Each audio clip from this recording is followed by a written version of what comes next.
You're listening to The Bold Blueprint with Claire Bartlett. This is the go-to podcast for business owners who are ready to be bold, step into your power and claim the success that you deserve.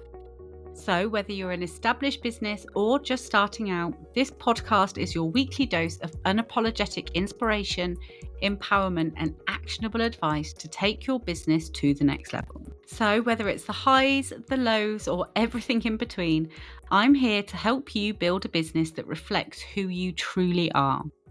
It's time to break the mold and build a business that thrives on your terms. Today's episode is brought to you by Xero Accounting Software, a champion of small businesses and a proud sponsor of the Bold Blueprint podcast. Managing your business finances can feel overwhelming, but Xero simplifies it all and gives you the power to keep your books in order and your mind on growth. Xero have amazingly offered a 50% discount off your first 3 months with them. So if you'd like to take advantage of this amazing deal, just follow the link in the show notes. But for now, let's jump into this week's episode. Hello, everyone, and welcome to this week's episode of The Bold Blueprint. This week, I am joined by Dillon from the Marketing Autopilot, and I'm really looking forward to this session, actually, because I think it's an area that a lot of people won't have ever considered before for their business, but I've seen how transformational it can be. So, Chris, thank you so much for joining us today. No, thank you very much for inviting me.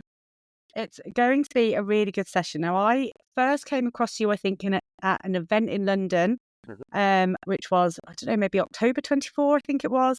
And you were sharing about this tool that you use in business. I don't want to give it away just yet. And it was really, really interesting to me and something that I had never considered before either. So before we dive into that, do you want to just give us a bit of background, how you got onto this journey and what's led you to be where you are in your business today?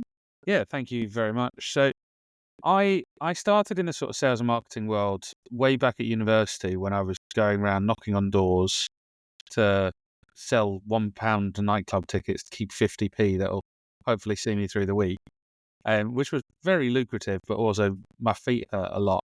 Yeah. So I started to get an understanding of how to do this organically on social media and started understanding, this was back in 2009, so it was still fairly early days of social media marketing, shall we say. Fast forward, I've done marketing for a number of years. I know how important that is, and I got very good at running paid ads for lead generation. So I understand what the front end marketing needs. And also, I'm very, very clear that's an incredibly important part of your business. You could have the best product in the world. If nobody knows it exists, it's not the best product in the world. Yep. However, what I started to realize was the quality of somebody's experience with your business is very often overlooked by businesses.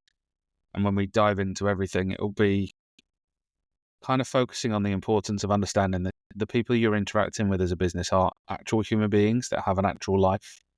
Yeah. And sometimes we assume that because we know what we offer either solves a problem or gives a large amount of pleasure, and we know that better than the person that we're interacting with, that we sometimes take for granted the fact that they don't care yet.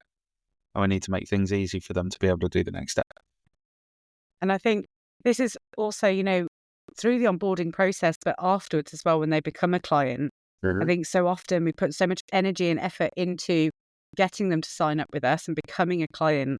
And then we sort of maybe neglect that customer service a little bit in that relationship once they're on board. So 100%. Yeah. I like to say that you have two first impressions with a business. You have their first impression of your business and then their first impression of being your client. Yes. And we've put a lot of emphasis on I will say not everybody puts a lot of emphasis on the first bit, and that's part of the reason why I do what I do.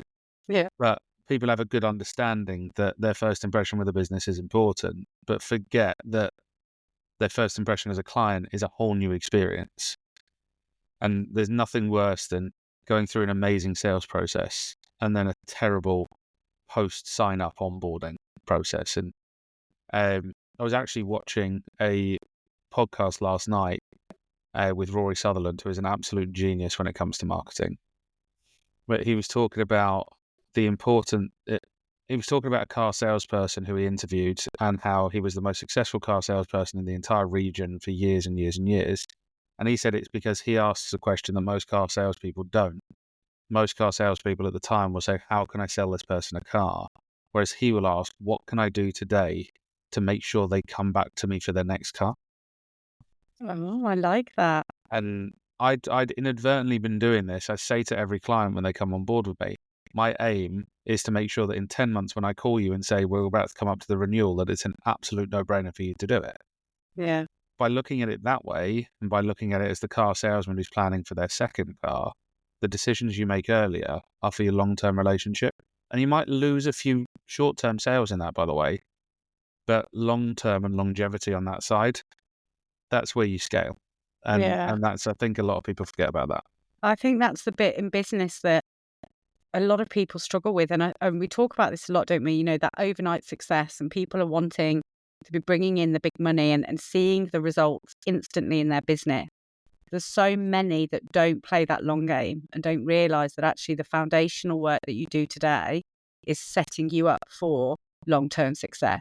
Yeah. So it is about when you win that client, amazing, you've got that initial income, but keeping them as a client long-term and getting them to buy the next product and the next product, refer you on to, you know, to their friends and relationships. And that's how a business grows. And that's what you need to do and nurture that relationship so it is a long-standing one. Yeah. Unless you have a product that can only ever be bought once, which is it's a very, very small minority of businesses out there. Yeah. You need to be optimizing for people buying again and again, but also people being an advocate for your business. Because if they have a bad experience, I guarantee you they'll be an advocate for not doing business with you. We've all gone to a restaurant where everything might have been lovely, but the waiter spoke to us a little bit off once, and we've told 10 people about that. That's put 10 people off. We're much more likely to share a negative experience, aren't we, than About a 10 positive one. times.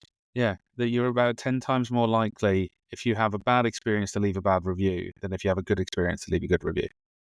So it's Um, ridiculous, isn't it?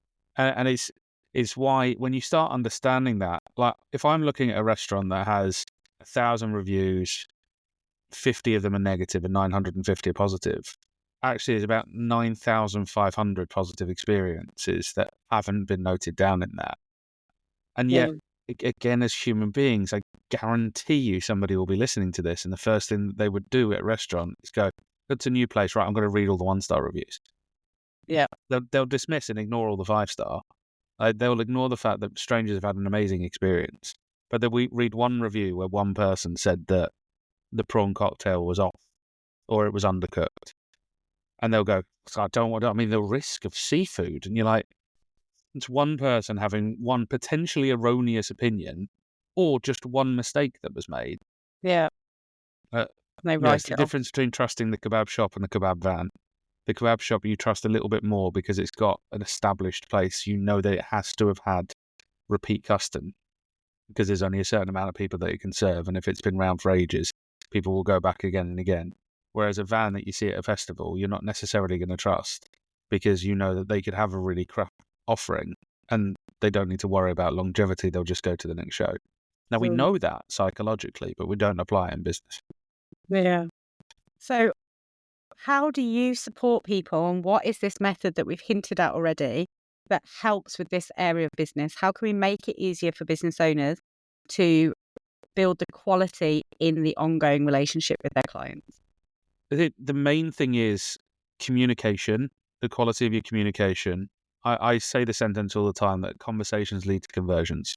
The more people you speak to, the more people will buy from you.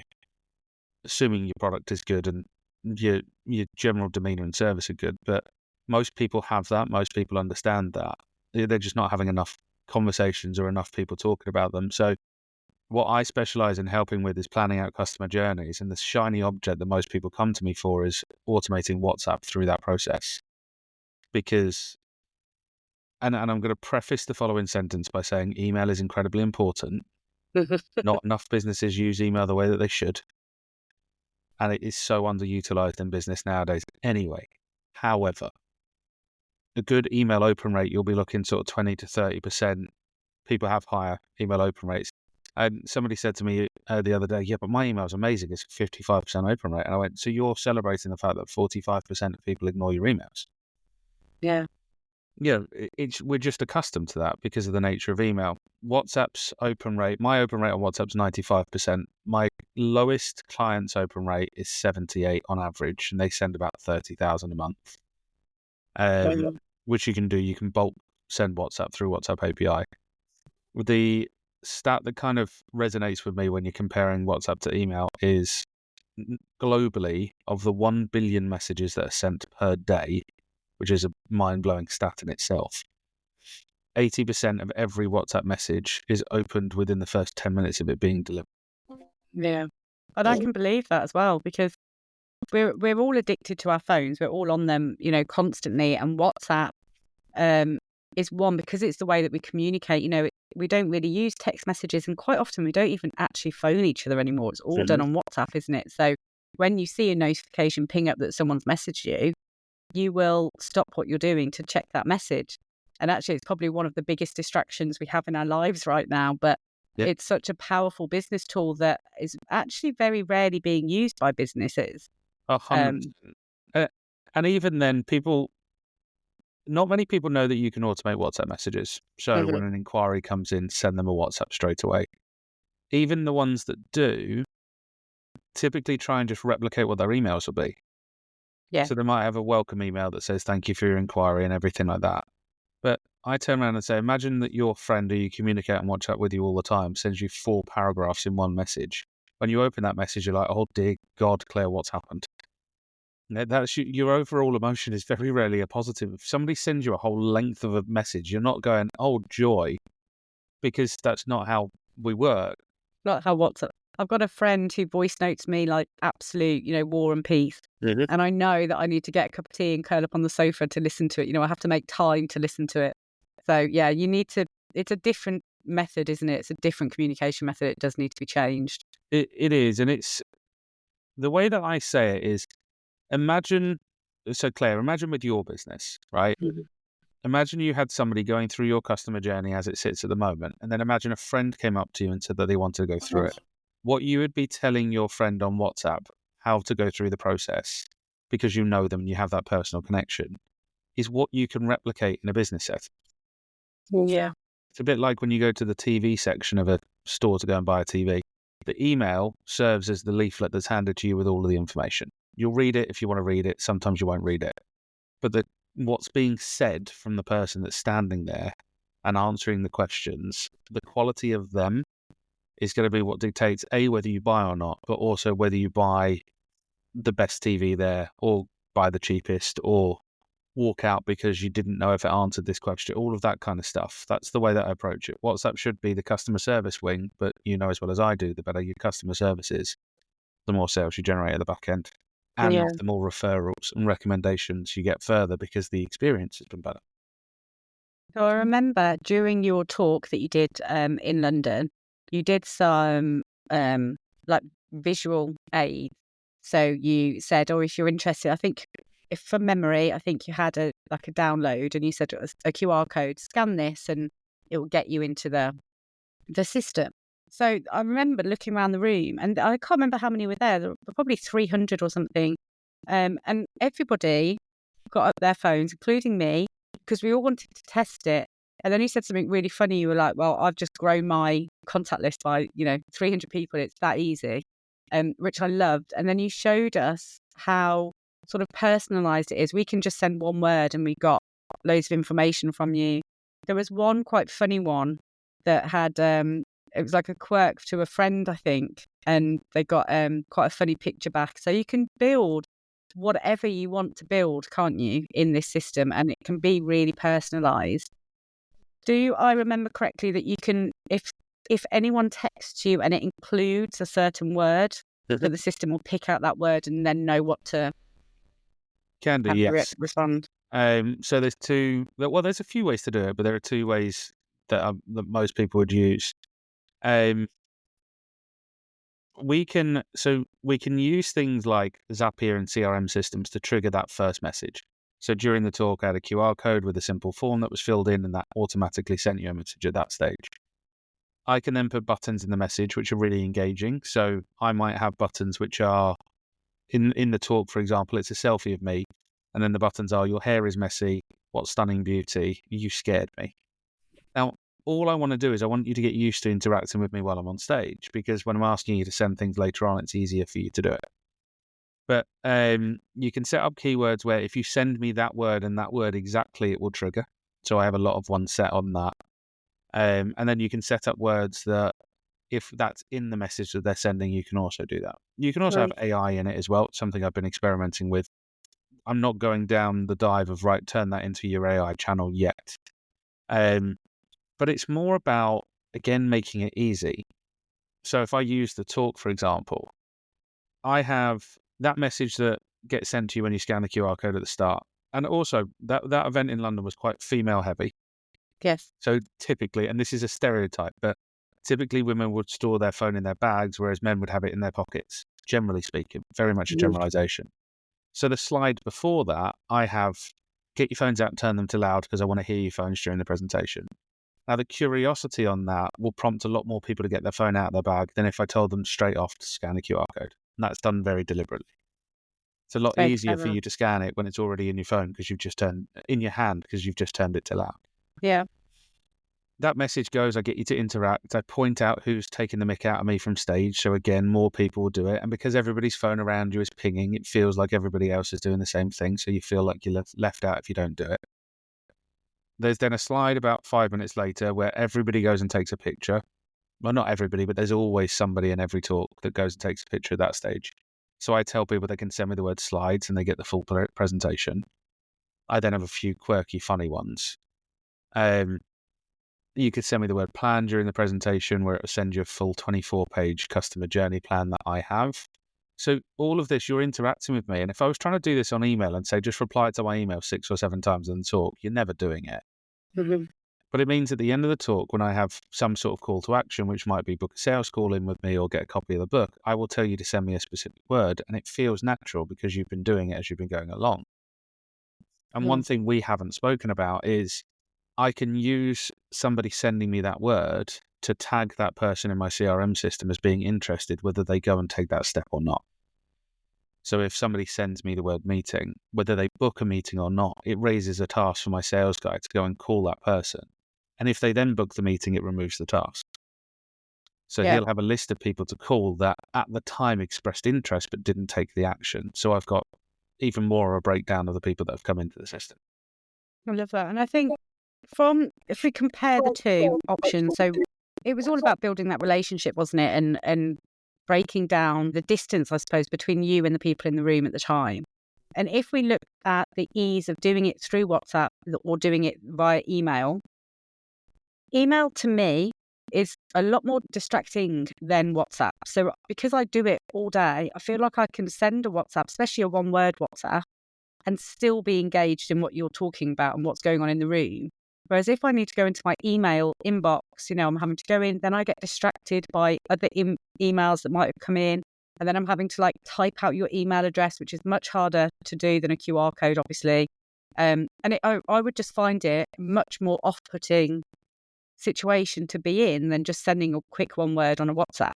And I'm also weirdly much less inclined to do it by email because my email inbox is full of so many other previous things that I've signed up for. And it's quite overwhelming at this point that I am really holding back on signing up for anything else. But because WhatsApp is clear at the moment, there's barely any businesses doing it. It feels like a safe space to engage with you. So I think and that's why I've asked you on today, Chris, because I really liked the message and that different way of communicating. And I suppose it goes all the way back to when we went from post and mail, physical mail to emails. If you were one of the early adopters and it was relatively clear space still, you would stand out from the crowd. And now I hear a lot of people saying you should be doing physical post because no one's doing that anymore and you'll stand out. But WhatsApp is still a really early space to adopt, isn't it, into your business? Definitely. And I'd say Meta, the parent company of Facebook, Instagram, and WhatsApp, obviously, Meta are really keen to not make WhatsApp like email. So the barrier to entry is a lot higher than just setting up a domain and setting up some emails. You could functionally go and create a new domain, send 50,000 emails. You get flagged really quickly, but then go and buy a new domain and do it again and buy a new domain and do it again. You could functionally do that. And people do have that strategy of as part of their business. With WhatsApp, your number has to be associated with your business in the back end of Meta. And you used to have to do this. You don't have to do this now, but there are sometimes occasions where you send enough that you then do have to. You have to verify that your business is a real business. So you have to submit documentation to Meta to say, no, I'm using this for the right reasons. Whenever somebody, you might not have noticed this during the talk, but whenever somebody gets sent the very first message, WhatsApp actually says, this is from a number that you don't recognize. It's not on your phone. What do you want to do? And then it goes block and report. Yeah.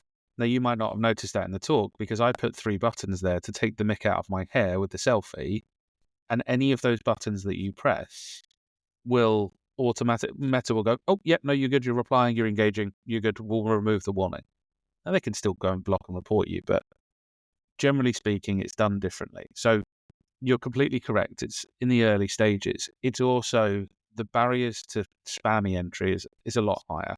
And it's also a bit of a warning to make sure that when you do adopt it, you don't just go, brilliant, put my whole database in and I'll send them a 15% off voucher because they obviously love me. That's not how people work. They'll block you immediately. So like the levels are slightly higher, but I think the real bit behind it, you kind of hit the nail on the head with emails are quite overwhelming at the moment. I get 50 to 100 emails a day, the majority of which I can put to one side. Mm-hmm. And there's a big update. This sounds like doom scaring to the email providers really get annoyed at me when I say the following bit. But Apple's new generation of phones coming out have Apple Intelligence as part of it, which they very intelligently made AI so that you start conflating Apple Intelligence with normal AI. They have a function in the email section where the AI will scan and read the email, and then it will just give you a summary of the email.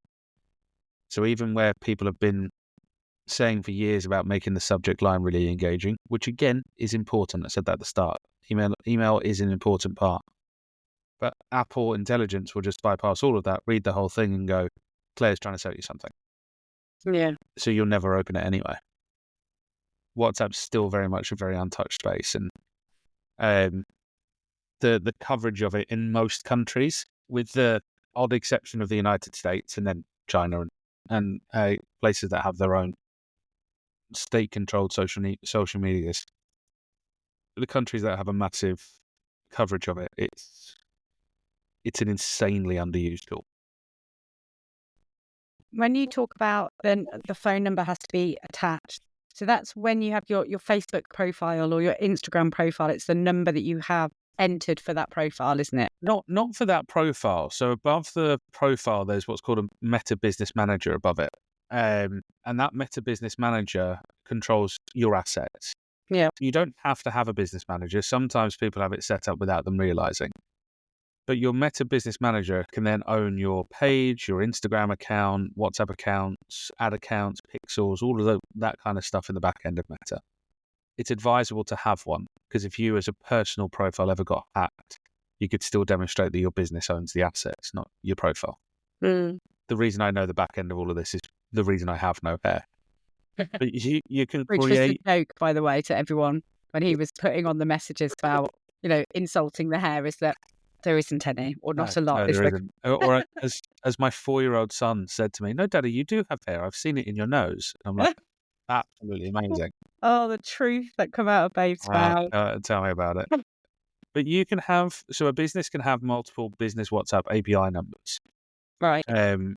You have to get them validated with Meta, so it will send you a verification code. I do that onboarding when I first start with clients. So there's a particular way it needs to be set up. But it doesn't have to be your phone number. It can be a virtual number.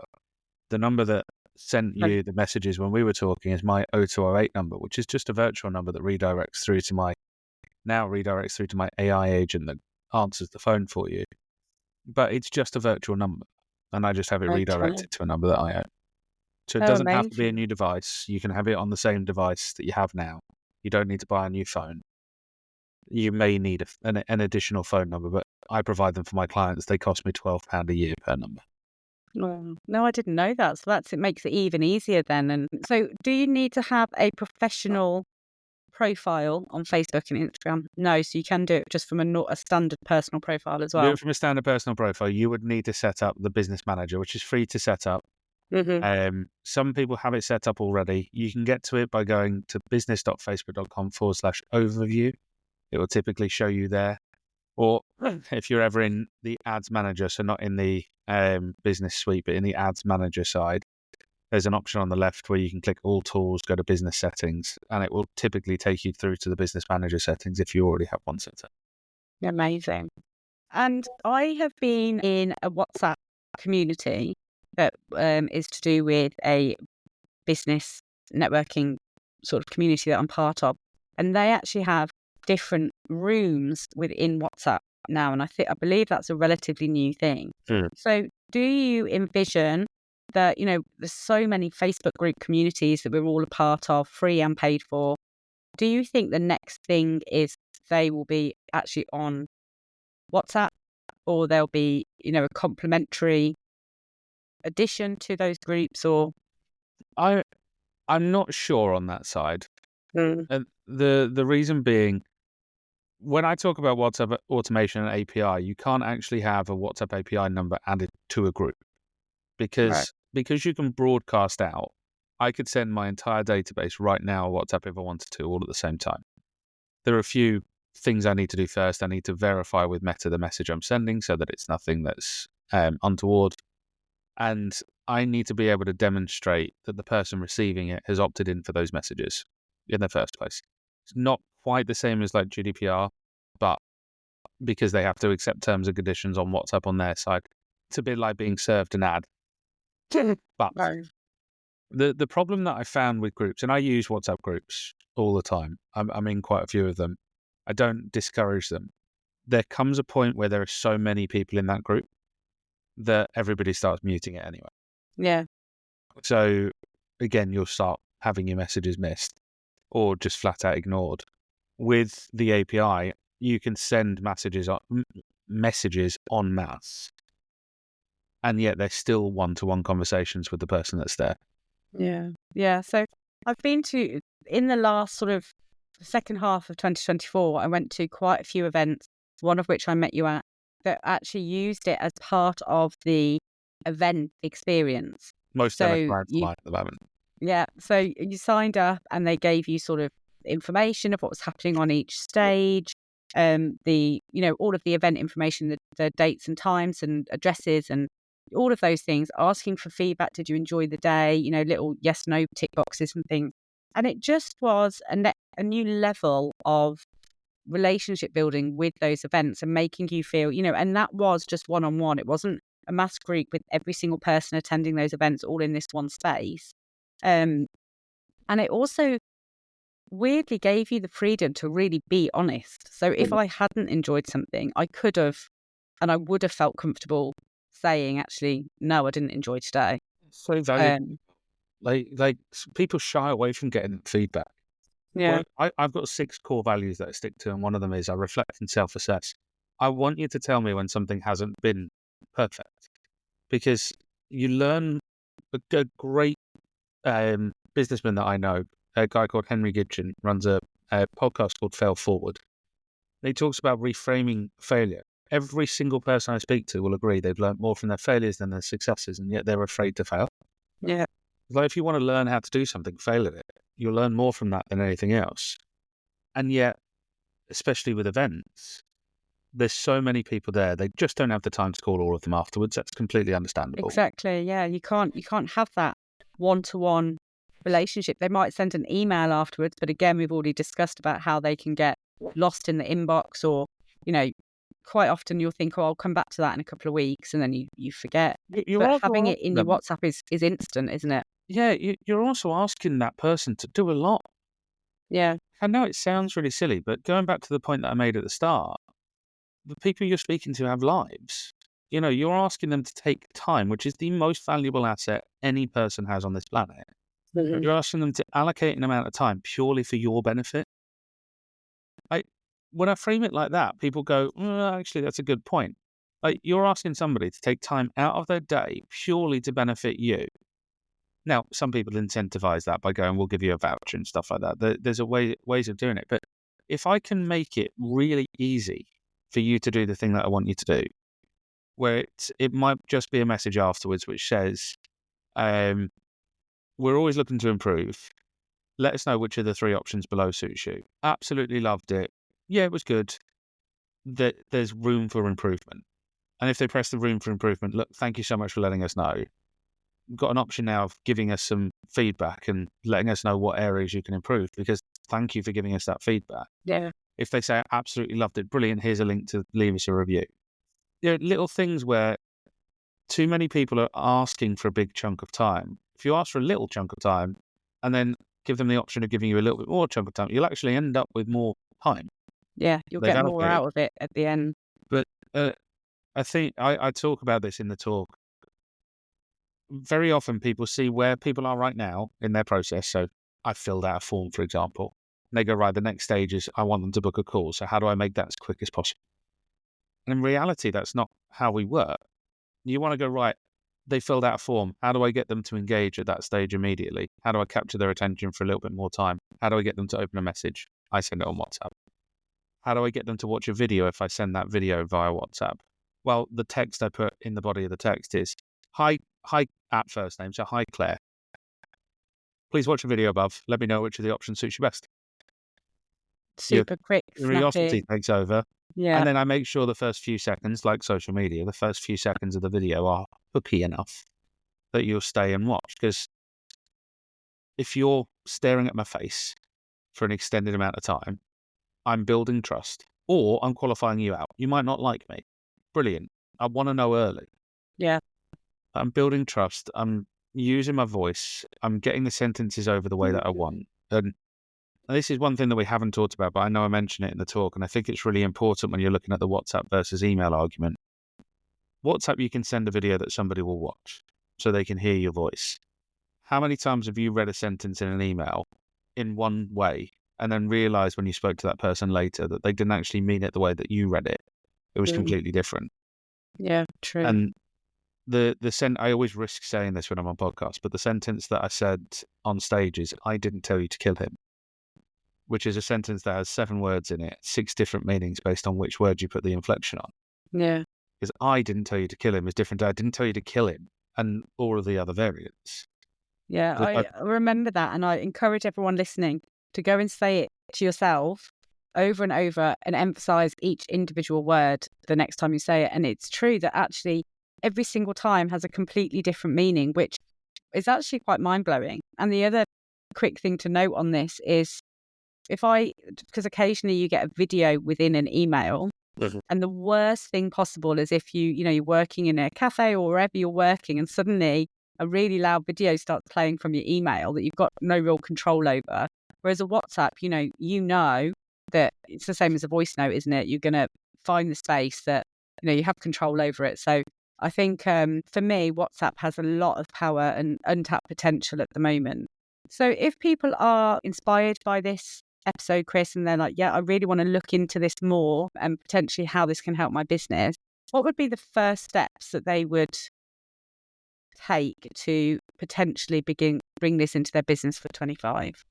The first thing that I would always encourage every business to do is have a really critical look and invite feedback. I'm going to put an asterisk there and come back to that. Have a really critical look at your own customer journey and invite feedback, and I'll bring the asterisk back in, from people that have no idea what you do. So don't go to your closest confidants that know how your business operates. Go to people that you know, that you trust, and say, I am giving you carte blanche to give me feedback on this process where you have no idea what I do. Because we very often look at it from a perspective, I know that WhatsApp is a really effective channel. The person I'm speaking to might not know. Now, if they interact with my WhatsApp, all of a sudden I can say the sentence that is, how difficult did you find it? Really easy, brilliant. I have a bit of a leg up. But understanding the experience your customers are going through is so underappreciated and yet so incredibly important. Because I asked this question, when was the last, have you ever experienced interacting with a business and been left thinking, right, what happens next? Everybody that I asked that question to says yes. And I will say, and in that moment, did you feel more likely to spend money with them or less likely? And everybody says less. And yet we don't look at what our experience is. So that would be the first thing that I would do. The second thing would be to plan out that journey to answer as many questions as you can to make it easy for people to do that one step. So don't try and optimize for, I've got a lead coming in, I want them to book a call, I then want them to buy. Don't do a two-step process. Literally think about each of the micro bits. If you're sending them something, send them a video, use your voice. What are you saying in it? How are you answering questions? How is your tonality coming across? How professional are you? What options are you giving them? Like all those little micro bits. It takes time, this, by the way. This isn't To something set that you up. could, look at an afternoon. Block out a day, block out 2 days and really have a look at it. Because if I said to you, I've got a restaurant that I'm opening and I've done the best promo in the world to get people, there's a queue out the door. I've got the best chefs in the world, Michelin star, the food's amazing, the staff are absolutely brilliant. And yet when you walk in, the tables are dirty, there's feces on there and everything like that. It does not matter how good your marketing is. It doesn't matter how good your product is. Their experience will mean they either walk out but they definitely never come back and they'll tell everybody else. So when you run future marketing campaigns to them, you don't understand why they're not coming back because you didn't look at the quality of the table. When I say it in a restaurant context, everybody understands. But when you think about your business and you're getting people to inquire online and you're not giving them a good experience up until the point that you either get in touch, you just put it down to the fact that, that person filled out a form and then didn't pick up. They obviously weren't interested. It's not the case. Sometimes it is, but it's definitely not as often as you think it is. Yeah. You might have just tried to call them when they're in the toilet. Yeah, there's a lot to the follow-up as well, isn't there? And knowing when to sort of give up on a lead, I suppose. But by using WhatsApp, you get that clarity early, like you said, you get to, yes, you get to move people through the journey, but you also get to cut out the people that aren't, the time wasters really, and the people that aren't actually aligned with you and your business. And that in itself is just as valuable because you're not wasting any further of your time. The talk that you saw us at, if you hadn't have either booked in a meeting with me or told me you weren't interested, the follow-up from that is there's a message at 7:00 that night, very deliberately, because I know that you will have left the conference or you'll be at the bar and everybody's phone goes off, which is even better for me. 7:00, then there's one at 24 hours, 48 hours, 7 days, 14 days, and 30 days laid out. And there are videos at each of those.